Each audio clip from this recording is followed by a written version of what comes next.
2025 সালের শাবান মাসের চাঁদ দেখার পরে এই আমলটি যদি আপনি করতে পারেন তাহলে 3টি লাভ হবে। তাই আজ শুক্রবার শাবান মাসের চাঁদ ওঠার পর এই আমলটি আপনি করেন। 1 নম্বর, শান্তি আসবে। যত ধরনের সমস্যা রয়েছে, অশান্তি রয়েছে, আল্লাহ রাব্বুল আলামিন সেই সমস্যা দূর করে দিবেন। তারপরে 2 নম্বর লাভ হলো আল্লাহ রাব্বুল আলামিন আপনার ঈমানকে বৃদ্ধি করে দিবেন। আপনার ঈমানের মধ্যে শক্তি চলে আসবে। আর যখনই আপনার ঈমানের মধ্যে শক্তি চলে আসবে তখন সব ধরনের ইবাদত করতে আপনার মন চাইবে। বেশি বেশি নামাজ পড়তে, রোজা রাখতে, আল্লাহ রাব্বুল আলামিনের নামের বেশি বেশি জিকির করতে। তাই শাবান মাসের চাঁদ দেখার সাথে সাথে আপনি এই আমলটি করুন। 3 নম্বর লাভ হলো আল্লাহ রাব্বুল আলামিন আপনাকে সব কিছুর অনিষ্ট থেকে মুক্ত রাখবেন, অর্থাৎ মানুষ, শয়তান এবং জিন শয়তানের অনিষ্ট থেকে আল্লাহ রাব্বুল আলামিন আপনাকে নিরাপদ রাখবেন।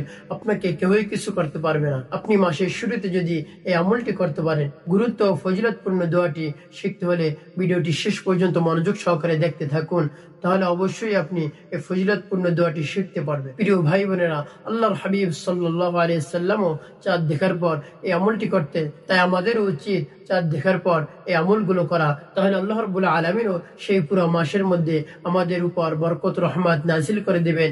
যত ধরনের সমস্যা রয়েছে সেই সমস্যা দূর করে দিবেন। তাই আজ শুক্রবার শাবান মাসের চাঁদ ওঠার পর এই আমলটি আপনি করেন। প্রিয় ভাই বোনেরা, তবে একটি কথা অবশ্যই আপনাকে মনে রাখতে হবে।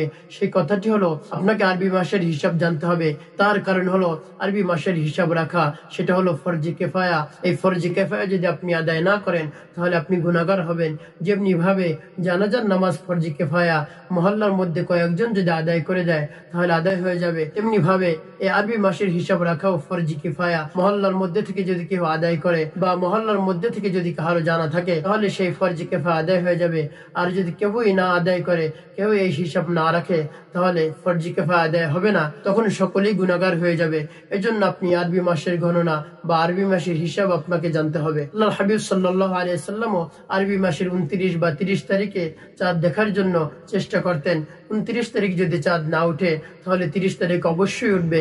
এই জন্য আল্লাহর হাবিব সাল্লাল্লাহু আলাইহি ওয়াসাল্লাম অপেক্ষা করতেন কখন চাঁদ উঠবে আর কখন এই আমলগুলো করবেন। এই জন্য আল্লাহর হাবিব সাল্লাল্লাহু আলাইহি ওয়াসাল্লামও প্রতি মাসের চাঁদ ওঠার পরে এই আমলটি করতেন। প্রিয় ভাই বোনেরা, যখনই আপনি মাসের শুরুতে চাঁদ দেখবেন তখনই আপনি এই দোয়াটি পাঠ করবেন। আল্লাহুম্মা আহিল্লাহু আলাইনা বিল আমনি ওয়াল ঈমানি ওয়াস সালামাতি ওয়াল ইসলামি রব্বি ওয়া রাব্বুকাল্লাহ। আমি আবার বলছি, আল্লাহুম্মা আহিল্লাহু আলাইনা বিল আমনি ওয়াল ঈমানি ওয়াস সালামাতি ওয়াল ইসলামি রব্বি ওয়া রাব্বুকাল্লাহ। এর অর্থ হলো, হে আল্লাহ, তুমি আমাদের উপর এই নতুন চাঁদকে উদিত করলে যাতে আমাদের জন্য এই চাঁদ শান্তিপূর্ণ হয় এবং নিরাপত্তা দান করো, এবং ইমানের প্রতীক হিসেবে এই চাঁদকে আমাদের জন্য কবুল আর মঞ্জুর করো। এই চাঁদ তোমার আর আমার প্রতিপালক হলো আল্লাহ।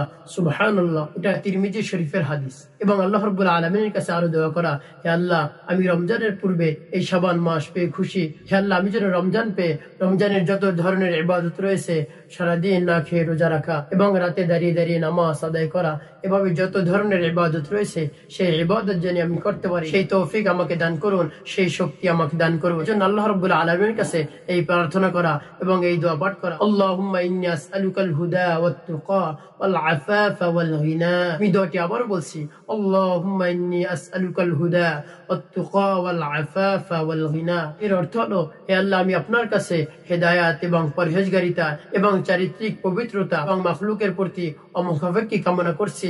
আপনি আমার এই দোয়াকে কবুল করুন। এভাবে যদি আল্লাহ রাব্বুল আলামিনের কাছে আপনি দোয়া করতে পারেন, অবশ্যই আল্লাহ রাব্বুল আলামিন আপনার দোয়া কবুল করে নেবেন। এই জন্য চাঁদ উঠার পরে এই দোয়া দুটি পড়বেন, আর আল্লাহ রাব্বুল আলামিন সেই পুরো মাসের মধ্যে আপনার উপর বরকত, রহমত এবং যত ধরনের সমস্যা রয়েছে, পেরেশানি রয়েছে, টেনশন রয়েছে, সেই টেনশন দূর করে দিবেন।